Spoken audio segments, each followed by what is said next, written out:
جس نے ایمان اور ثواب کی نیت سے رمضان کے روزے رکھے جو صرف روزہ داروں کے لیے مخصوص ہو۔ برداشت کی تربیت بھی ہم کو ملتی ہے اور میں ہی اس کا اجر دوں گا۔ سنوارنے کی عملی تربیت دیتا ہے۔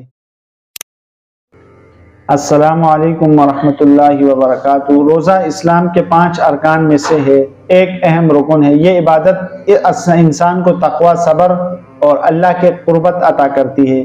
روزے کی فضیلت احادیث کی روشنی میں ہے کہ روزہ تقوی کا حصول ہوتا ہے۔ اللہ نے قرآن مجید میں فرمایا کہ روزہ اس لیے فرض کیا گیا ہے کہ تم میں تقوی پیدا ہو، لعلکم تتقون، گناہوں کا کفارہ ہے۔ حضرت محمد صلی اللہ علیہ وسلم نے فرمایا جس نے ایمان اور ثواب کی نیت سے رمضان کے روزے رکھے جاتے ہیں، جنت کا خاص دروازہ۔ حدیث میں آتا ہے کہ جنت میں ایک دروازہ یا ریان ہے، ریان، جو صرف روزہ داروں کے لیے مخصوص ہوگا۔